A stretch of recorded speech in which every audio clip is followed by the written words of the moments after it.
નમસ્કાર દર્શક મિત્રો, ન્યૂઝ મળી રહ્યા છે સાબરકાંઠા જિલ્લાના તલોદ તાલુકાના રણાસણ મુકામેથી। રણાસણ બાવીસા પરગણા 17 ગામ રોહિત સમાજના ધોરણ 5 થી 12ના વિદ્યાર્થી ભાઈ બહેનોને પ્રોજેક્ટ એજ્યુકેટ ગ્રુપ દ્વારા પ્રોજેક્ટ એજ્યુકેટ ગ્રુપના સભ્યો જેવા કે મનોજ મકવાણા, નરેન્દ્રભાઈ ચૌધરી, દીપકભાઈ ભુનાતર, દેવેન્દ્રભાઈ મેસરિયા અને નાનજીભાઈ મકવાણા જેવા પ્રતિનિધિઓના સાથ સહકારથી આ કાર્યક્રમનું સુંદર આયોજન કરવામાં આવ્યું હતું, જેમાં 17 ગામના ધોરણ 5 થી 12 સુધીના 230 જેટલા બાળકોને પ્રોજેક્ટ એજ્યુકેટ ગ્રુપ દ્વારા 17 ગામ રોહિત સમાજના બાળકોને ચોપડાનું વિતરણ કરવામાં આવ્યું હતું।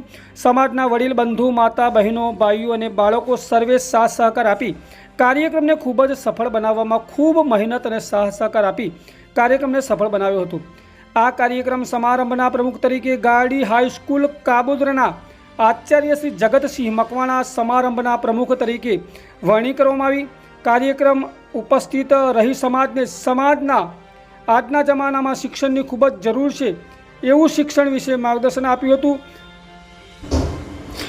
ગામડાના બાળકોમાં શિક્ષણનો વ્યાપ વધે, પ્રોજેક્ટ એક્ટના અમદાવાદના પ્રતિનિધિ ભાઈ શ્રી દીપકભાઈએ આ માટે પોતે કેવી રીતે શરૂઆત કરી અને આનો ઉદ્દેશ શું છે તેનું વિગતવાર વર્ણન કર્યું અને મનોજભાઈ મકવાણા આ કાર્યક્રમને સફળ બનાવવા માટે છેલ્લા 2 માસથી ખડે પગે રહીને કાર્યની સફળતાની સીડી સુધી લઈ જવામાં મનોજભાઈ અને તેમના પિતાશ્રી મંગળભાઈ એ ખૂબ યોગદાન આપેલ છે। આ પ્રસંગે ગ્રુપના પ્રતિનિધિઓ દ્વારા ધોરણ 10, 12 અને 11ના બાળકોને અપેક્ષિત તથા વાર્ષિક પેપરના પ્રશ્નપત્રો અને તેની આન્સર બુકોની વ્યવસ્થા કરવાનું પણ આ ગ્રુપ દ્વારા આયોજન કરવામાં આવેલ છે। સાથે 2026ની અંદર લેવાનાર ધોરણ 10 અને ધોરણ 12 સામાન્ય પ્રવાહ અને વિજ્ઞાન પ્રવાહનું 17 ગામની અંદર જે પણ પ્રથમ આવશે તેને ધોરણ 10માં 2100 રૂપિયા અને ધોરણ 12 સામાન્ય પ્રવાહમાં 3100 રૂપિયા, વિજ્ઞાન પ્રવાહમાં પ્રથમ આવનારને 3100 ઇનામની જાહેરાતમાં ગ્રુપ દ્વારા પણ કરવામાં આવી અને આ ઇનામ બાળકોને આપવામાં આવશે।